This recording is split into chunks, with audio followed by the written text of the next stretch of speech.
You didn't have to say it. Thank you. All right. So good morning to everybody. So what is happening here this morning? We had a slight title pivot and purpose of our huddle this morning. We have so much to share. But yeah, would you like to increase your marketing 10,000x? Like 10,000 times more powerfully. Now that sounds like a hyperbolic statement, right? A hyperbolic statement, and it is not.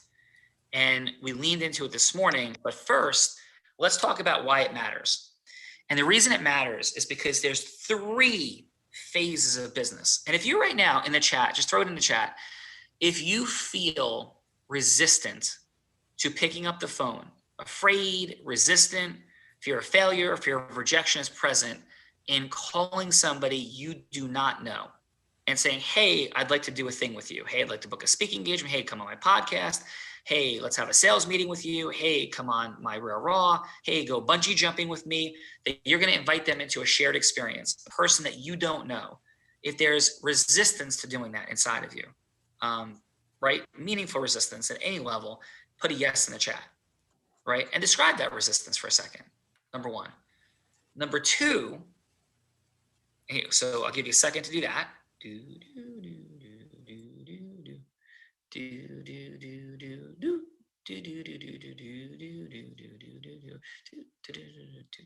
Boom.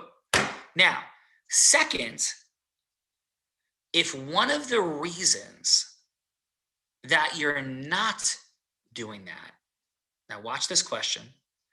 If one of the reasons that you're not picking up the phone and talking to people you don't know, and or that you're not picking up the phone and talking to people that you do know and adding value and asking for something, is because you think, I don't want to do this forever.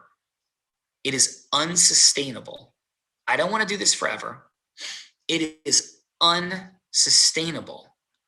So therefore, I've got to figure out some other way, whether that's drinking like snake oil, whether that's meditating, whether that's reading another book. There has to be some other answer out there, because I know me, and it is unsustainable to do this ongoingly. If that is in your space, put a yes in the chat as well. Because my friends, we are about to have a drop the mic breakthrough moment. Drop the mic breakthrough moment is coming to solve for both of those challenges. And it is rooted in this. There's 3 phases, 3, uno, dos, tres. That's about as much Spanish as I know, to create breakthroughs of acceleration in your business. There's 3 things, 3 phases in those breakthroughs of acceleration you go through.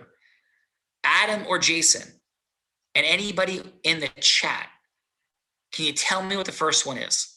Quick quiz. We're gonna have quizzes regularly now on the huddles and on Tuesday, Thursday night. Can you say, who's got it? Arduous. Arduous, the first phase of business. And Jason Sipple, quick definition. What is the arduous phase? Write it in the chat. By the way, when you write things down, they become ingrained in you. Put it in the chat. Put it in your notes. What is arduous? Take the quiz live. Put yourself at stake. Think quickly. Show, right? Myelin, deep practice. Write in the chat. Jason, as folks are writing in the chat, what is arduous? What is the arduous phase of business? What does it mean? How do you define it? It's the grind. It's the grind, repetitive of doing things while you're building. Yeah, but give me a little bit better. Let's build everything, not everything, a lot of things around the word value. So what is the exchange of effort to value? What is the exchange of zone action to value return during the arduous phase? Zone action to value return. High zone action, low value return. Yeah. You're putting in way more zone action than you're getting value back. That's the arduous phase.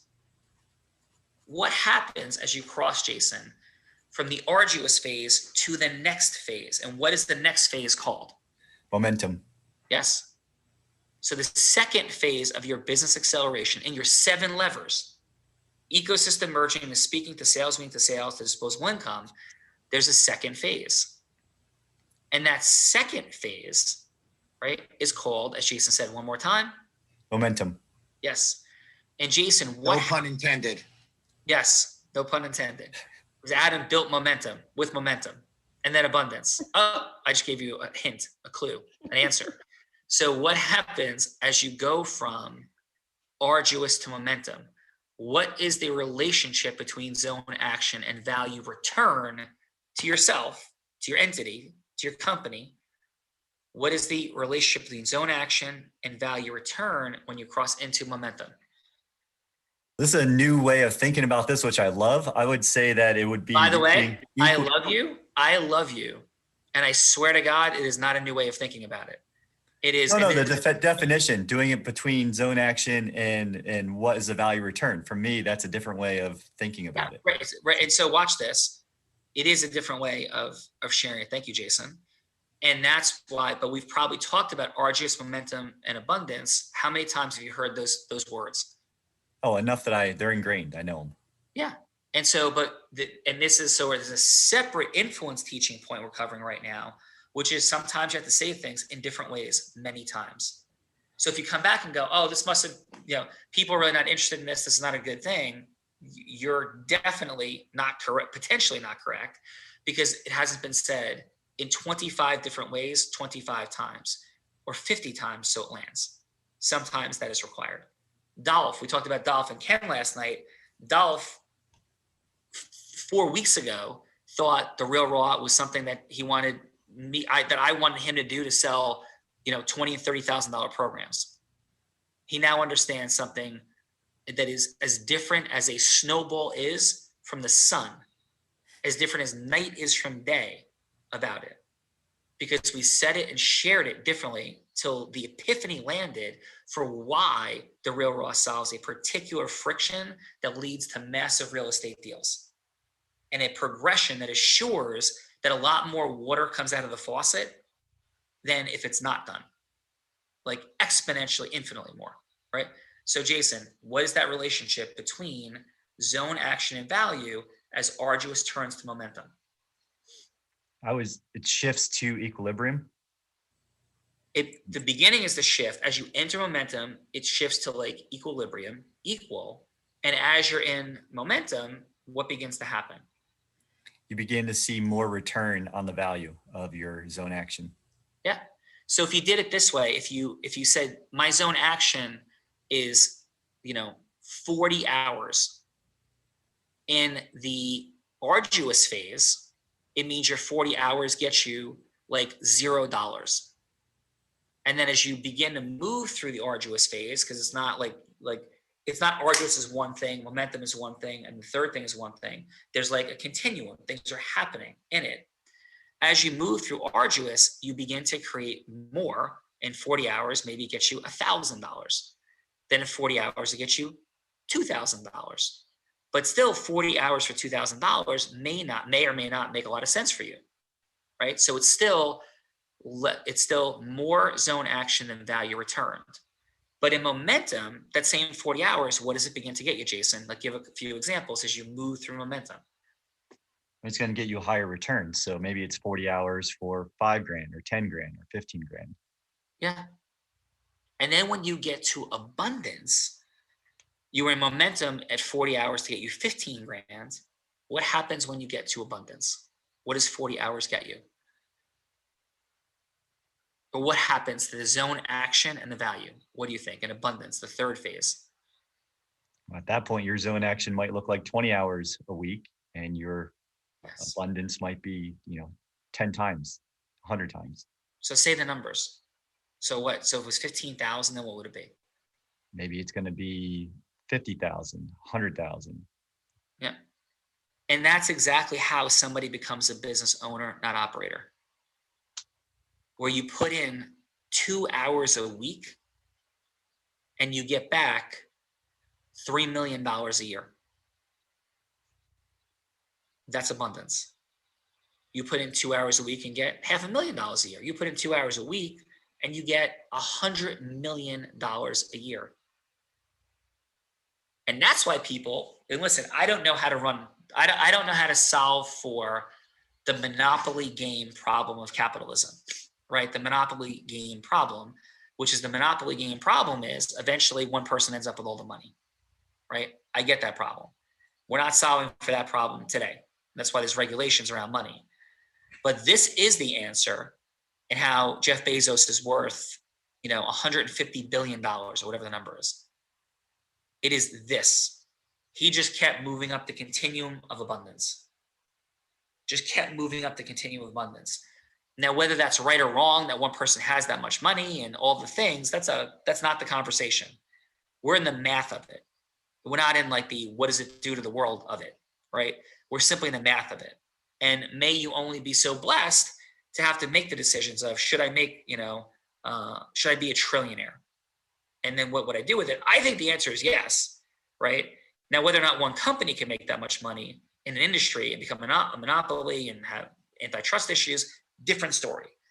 But a heart-centered person with $1 trillion can do a lot more than a heart-centered person with $1 million, or a heart-centered person with 100,000 or 10,000 or 5,000. That's what I believe. You can believe whatever you want to believe, right? Heart-centered, contribution-oriented human with $1 trillion. I think we need more of those, right? I don't think we have any actually in the world right now. In fact, I know we don't. So the question is then, so far we put in the chat, what is your fear and friction? Adam, Fernando, somebody give me optics in the chat. Did we have some people say yes? Like give me some feedback. Yeah, there was some yeses early, with the first friction, and then there were a ton of yeses with the second friction of sustainability. Yes. And so what became so apparent to me this morning, so apparent to me, was something that the folks here have been not seeing about what they're not seeing. Like what you're not seeing about what you're not seeing. And the magic of it came in the form of 3 people from the original program that just happened to come on the Real Raw, happened to be on Clubhouse over the course of the last week or week and a half. And one of them his name is Mark, and he was on the Real Raw. And when I met Mark, he was an attorney. This is what he said on the Real Raw, right? And I remember, of course, Mark said, I was hustling in night court as an attorney, paying like $15,000 a month to have drunk driving cases and traffic tickets come into my office. Now, why would somebody do that? And how do they, all the things, the self-mastery issues, all kinds of stuff around it. But that's the reality. And we had all these same conversations when he came into the program back in the day. And I simply said, Mark, this is crazy. Like, I don't even know if you could, like, you're not even making money. You're like working for free, because how many traffic ticket cases could you possibly handle? How much money can people pay? And do you want to be in night court every night? This is nuts, right? And so what he did is he began to merge ecosystems, have sales meetings to generate a different kind of work. And so he had to talk to people he didn't know. And he had to do all the things. But then, Jason, what do you think began to happen for Mark in terms of arduous momentum and abundance? What do you think? Like, tell me the story through the prism of Mark and arduous momentum and abundance. So Mark shifted from spending $15,000 a month to be in busy, and shifted that to ecosystem merging, speaking engagements, to have momentum, start speaking in front of his ideal avatar, what he really want to do. And it shifted now to he's duplicated himself, and he is now an owner, not an operator, and has an abundant life. Absolutely. Because eventually he had enough clients, enough ecosystem, where he decided he didn't need or want any more. And then he didn't have to work. And I don't know how many hours a week Mark works now, but he said it's 17 years later, and what you taught me to do has completely changed my life. And I didn't ask him to say it. That was like his fun fact. So when you go through arduous and get to momentum and then abundance, you don't have to do these things anymore. That's the key point. You don't have to do them anymore. You don't have to talk to people you don't know if you don't want to, but you might find it's really fun. You can impact the world. See my life today, because I didn't know a lot of you until very recently. It's extraordinary. Thank you. It's a blessing. It's fun.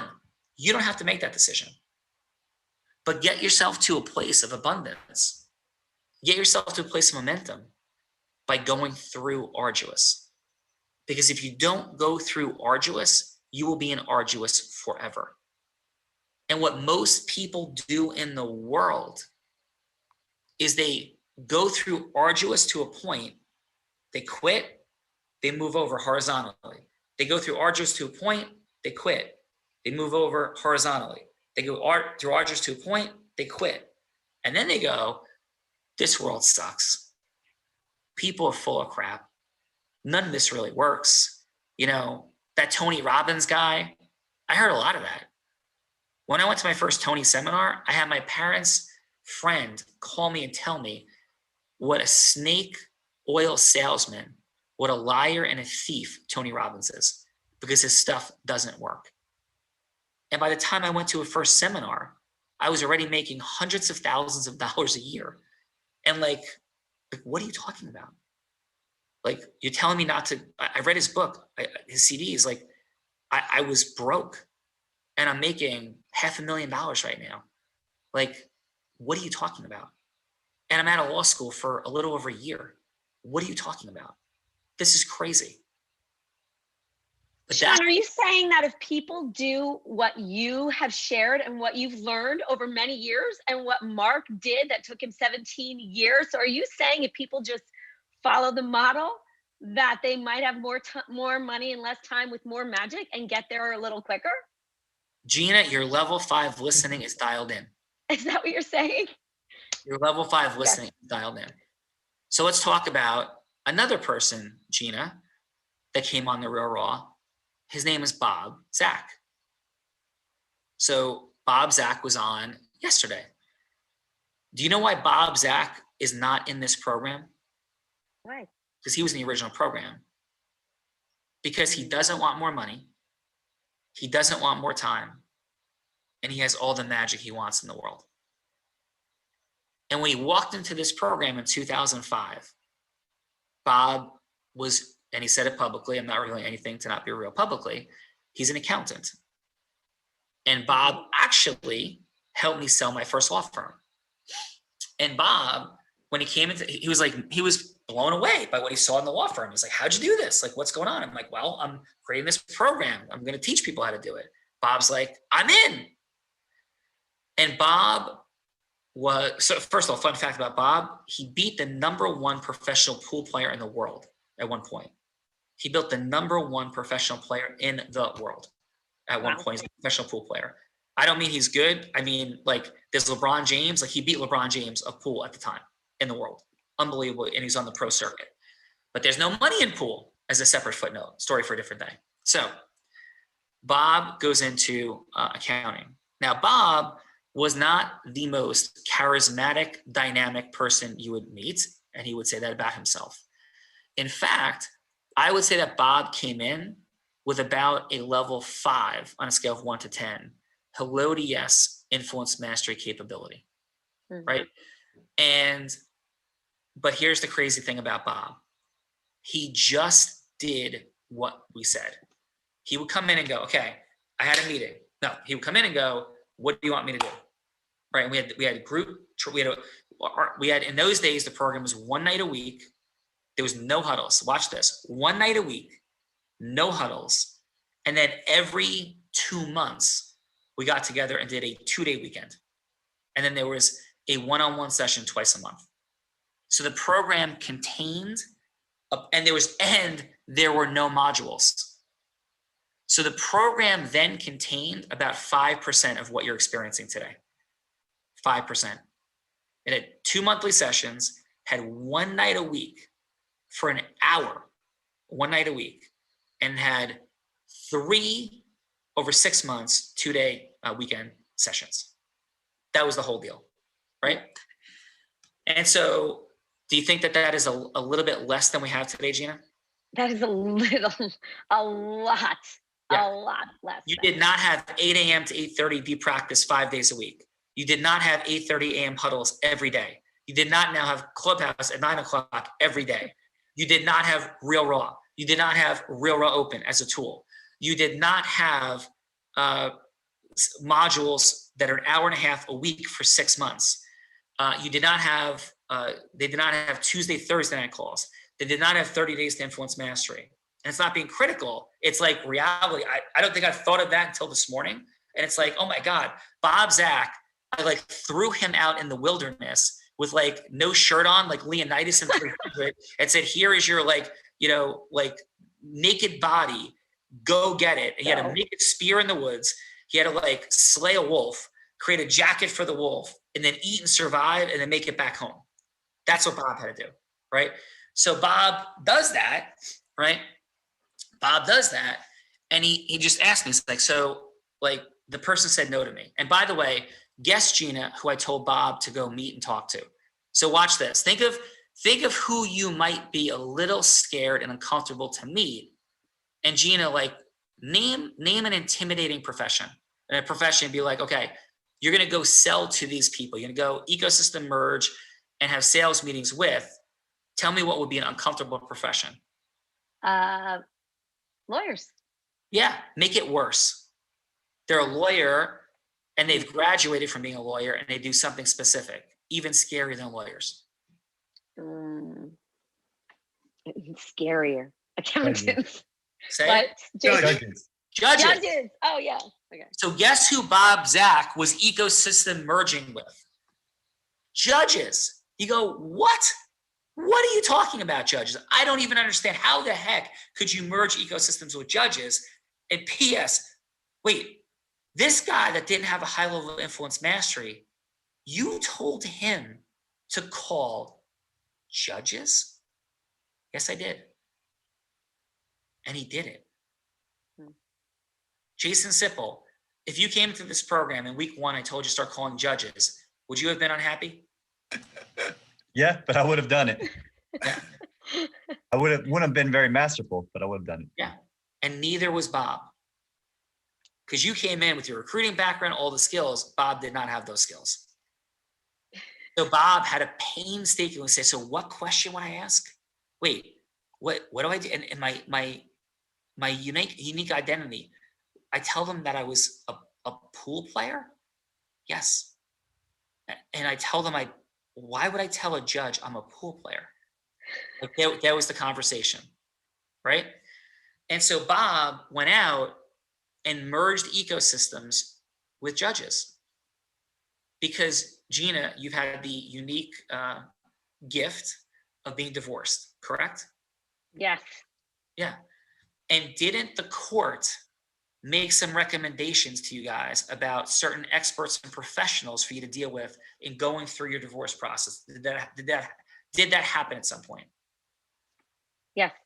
Yeah, like either a counselor, a parenting coordinator, Yes. maybe a Bingo. financial expert, a mediator, some people like that. Absolutely. Yeah. Yep. Bob became one of those people because he went out. So therefore, he merged ecosystems with the Bergen County Courthouse. Sean, real quick. Wow. Yeah. I would love to add pool player, precision, accuracy, and focus. Yeah. So right. So Gina, if I go, hey judge, what would you do? Oh, blah, blah, blah. And yeah, and at one point, I was a professional pool player. Wait, like you're good at pool? No, I was literally on the pro circuit. So what do you think about a professional, any athlete, any person? What do you think about a pro pool player? Like what comes up for you about that, Gina? Yeah. Driven, mastery. Yes, pause. And then what if, then I go, yeah, and believe it or not, at one point, I beat the #1 player in the world in a tournament. What do you now think about that person? Like, holy shit, that's incredible. Yes, the holy shit Outstanding. effect. The holy shit effect. It's like, whoa, okay, I didn't know that's who you were. But that's like he's like the miracle of pool playing. Yeah. And now, by the way, we talked about Mark before. Mark's influence mastery, if Bob's was a 5, Mark's was a 1.1. And I'm not being disparaging. I love Mark. He's amazing. The other gentleman I said that came on, a 1.1. And he has abundance in time and money. So, arduous to momentum to abundance. Bob had these judges, and I would say to Bob, why don't you scale up?